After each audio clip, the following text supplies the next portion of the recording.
Hello all, welcome once again, and we are going to be looking at yet another city in western Morocco. Despite being known across Morocco for its quality sardines, which is seen as a source of pride being found in both the coat of arms and local football team, and high quality Moroccan pottery, which many from around the country come to see, including the largest tagine in the world found in the city center. However, this has been well documented before numerous times. What Morocco is famous for, however, are grandiose walled cities known as Medinas, which form the basis for these settlements to still thrive while being protected from external threats. Cities like Marrakesh and Fez are globally known for having historic medinas, which has also been recognized by UNESCO, bestowing upon both the World Heritage Site status. These two cities, as well as Meknes and Rabat, are known collectively as the Imperial Cities, each having been a capital of Morocco at some point. What is interesting though is how there is another city in Morocco which is just as rich in its history. Therefore, it is my objective in this video to highlight the history and sites that are to be seen in the magnificent city that is Safi, Morocco.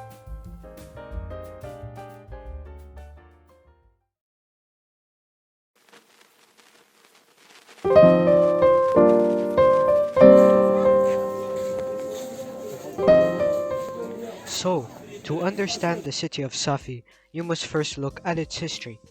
It was originally inhabited by Carthaginians, Romans, and Amazigh peoples before it was under the control of the Almoravid and Almohad dynasties, with the Saadi Sultanate following swiftly.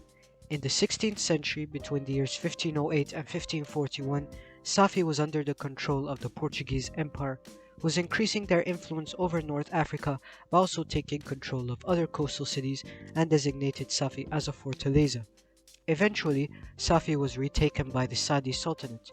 The city proceeded to thrive under the Saadian and Alawite dynasties, with foreign trade flourishing in the city. Dutch, French, and British traders were all involved, as Safi had one of Morocco's largest ports. Trade continued in Safi until the late 18th century, when the Sultan of Morocco declared to only allow for Mogador, now known as Essaouira, to engage in foreign trade. However, once the French incorporated Morocco as a protectorate in 1912 after the Treaty of Fez, Safi regained its position as a major port in Morocco. Interestingly, Safi was involved in the North African Allied-led Operation Torch, which sought to take Vichy French and Italian territory into Allied hands, and in 1942, Safi was taken by the Americans in Operation Blackstone. Crazy piece of history there. After all these incredible events, the city of Safi is only presently known for its pottery and sardines.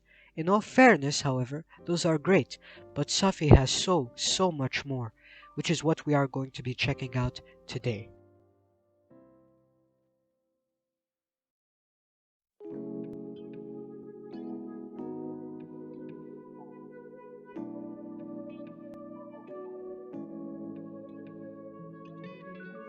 It all started on one summer morning in Safi.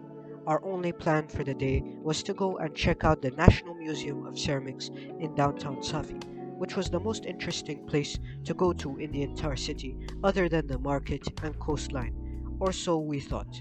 Once we got to the museum, a man by the name of Izzuddin appeared from seemingly nowhere. This man first introduced himself, then proceeded to educate us on Safi's modern history like a professional, and then took us across the road to the Bab Agrur, which marked the transition from the new area of Safi to the Medina. Izzuddin informed us that there are precisely 28 historical sites located in the Medina itself, with some other touristic and natural sites spread out across the city of Safi as a whole. From there on, we embarked towards the Medina, and what I saw next was one of the most amazing yet shocking experiences I have ever had.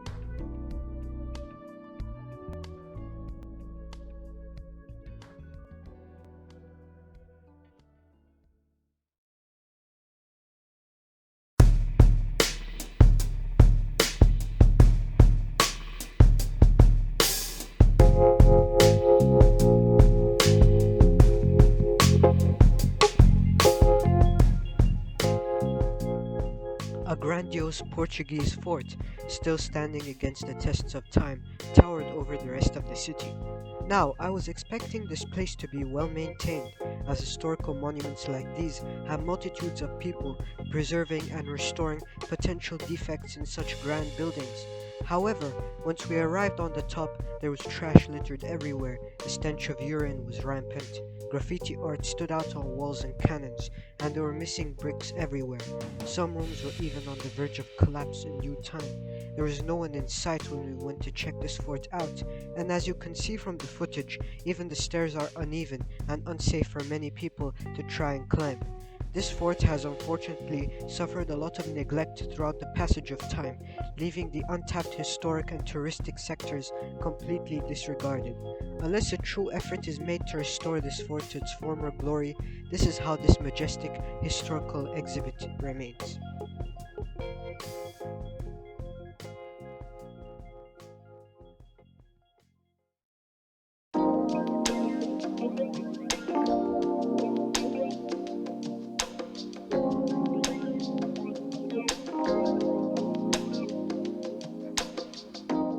From there on, we ventured off to the Medina, where we continued to look and gaze at more sites and historical buildings while walking through the small paved footpaths. The architecture used for the buildings surrounding us allowed for us to stay quite cool on that hot sunny day, while also being designed to keep people warm during the mildly cold winter months. We checked out many of the zawiyas or mausoleums and madrasas or religious Quranic schools, as well as old consulates such as the British consul's abode in Safi. The Cathedral Portuguese in the market area of Safi is yet another well-known remnant of the short period that was Portuguese colonization, which was adjacent to the oldest Almohad minaret built during that dynasty's tenure, which predates the famous Hassan Tower in Morocco's capital Rabat. All these hidden gems were littered throughout the Medina in such a way that in every single path you looked at, there were at least 2 or 3 other sites to check out. Right next to each site, there is a sign giving some information about the specific historical location, such as its name and date of opening, with a seal from the Ministry of Culture that certifies each site being recognized as historic by the Moroccan government, with seals from the city of Safi itself as well. Later on during our stroll, we stopped by at the Riyad Cheval Blanc, meaning white horse, which was hidden in a very inconspicuous location, but as we entered it, we were greeted by the chirping of birds and an indoor garden. The staff inside received us extremely well, even without a reservation, and proceeded to show us around this amazing hotel, and is also where I was able to get this nice shot of the Medina of Safi from the rooftop. So shout out to the people at Le Riyad Cheval Blanc for their nice hospitality.